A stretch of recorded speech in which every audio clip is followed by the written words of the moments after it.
मेरी बहन और मैं पहले जुड़वा आत्मा वाले गौरैया पक्षी थे। लेकिन जब वो पैदा हुई तो उसके पंख चमकदार और रंग बिरंगे थे और हमारे कबीले ने उसे राजकुमारी की तरह माना। जब मैं पैदा हुआ/हुई तो मेरे पंख फीके काले और धब्बेदार थे। मुझे देखते ही सब लोग हंस पड़ते थे। बाद में मेरी बहन की सुंदरता ने अमरलोक के कई देवताओं को उसकी ओर आकर्षित किया, जो उससे बंधन बनाना चाहते थे।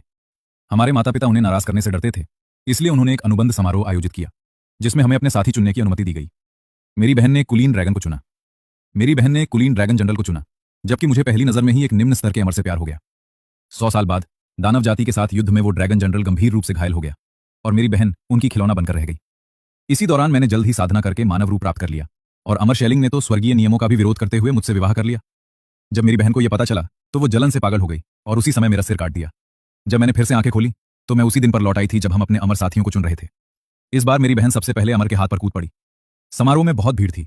आत्मा लोक के स्वामी ने हम दोनों को, जो अभी अभी जन्मे थे, अपने हाथों में उठाया और ऊंची आवाज में घोषणा की, हे सभी अमरों, कृपया शांत रहें। हमारे आत्मा लोक को एक दुर्लभ जुड़वा आत्मा गौरैया का आशीर्वाद मिला है। आज हम ये सभा इसलिए कर रहे हैं ताकि वे अपने भाग्य के साथी चुन सकें। आप सभी की इच्छाएं पूरी हों। ये कहने के बाद उन्होंने अपने हाथ उठाए और मैं और मेरी बहन अपने पंख फैलाकर ऊंचे मंच से भीड़ की ओर उड़ने लगे। चारों ओर से आवाजें लहरों की तरह उठने लगी और सभी हमें अपनी ओर आकर्षित करने के लिए हाथ हिलाने लगे। हम हवा में चक्कर लगाते हुए ध्यान से अपने साथी को ढूंढ रहे थे। अचानक मेरी बहन सबसे पहले नीचे झपटी और सीधा अमर शैलिंग की हथेली पर जा बैठी। उसने पीछे मुड़कर मुझे तिरस्कार भरी नजर से देखा और घमंड से बोली, छोटी बहन, इस बार तुम बहुत धीमी हो। उसी पल मुझे समझ आ गया कि वो भी फिर से जन्म लेकर आई है। मुझे तुरंत शैलिंग को न ढूंढ पाने का गहरा पछतावा हुआ। मैं उसके चारों ओर मंडराती रही, वहां से जाने को तैयार नहीं थी और दुख भरी आवाज में रोती रही, लेकिन वो मेरी पुकार बिल्कुल नहीं समझ पाया। वो प्यार से मेरी बहन के पंखों को सहला रहा था। उसकी आंखों में स्नेह भरा हुआ था। ये सब मेरा होना चाहिए था, लेकिन अब वो सब उसका हो चुका था। मेरे अंदर दर्द और पीड़ा से उथल पुथल मच गई। मेरी बहन ने मुझे चहक कर कहा, रयुआ, तुम किसी और को चुन लो। लेकिन शैलिंग के बिना मुझे कोई और नहीं चाहिए था। मन बना लेने के बाद मैं उदास होकर वापस जुई की हथेली पर आकर बैठ गई। वो बोला, तुम वापस क्यों आ गई? क्या तुम्हें कोई पसंद नहीं आया? काश उसने ये सवाल न पूछा होता। जैसे ही उसने पूछा, मेरी आंखों से टूटे हुए मोतियों की तरह बड़े बड़े आंसू गिरने लगे और उसकी हथेली में एक छोटा सा तालाब बन गया। मुझे लगातार रोते देख जुई ने धीरे से मेरे सिर को सहलाया। मेरी बहन और मैं एक के बाद एक पैदा हुए थे।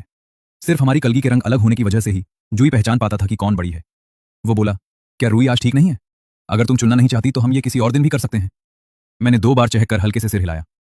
अमर शैलिंग को आत्मा गौरैया रुइयां प्राप्त होने पर बधाई। कृपया शीघ्र ही अनुबंध पूरा करें। रही बात रुइया की, तो वो आज अस्वस्थ है। इसके लिए मैं सभी से क्षमा चाहता हूं। जब वो ठीक हो जाएगी तब हम आप सभी सम्मानित अतिथियों को फिर से आमंत्रित करेंगे। मैं देखती रही कि कैसे शैलिंग और मेरी बहन को चारों ओर से लोग घेर कर बधाइयां दे रहे थे और मेरा दुख और गहरा होता गया। घोंसले में लौटकर मैं लेट गई और उठने से इनकार कर दिया।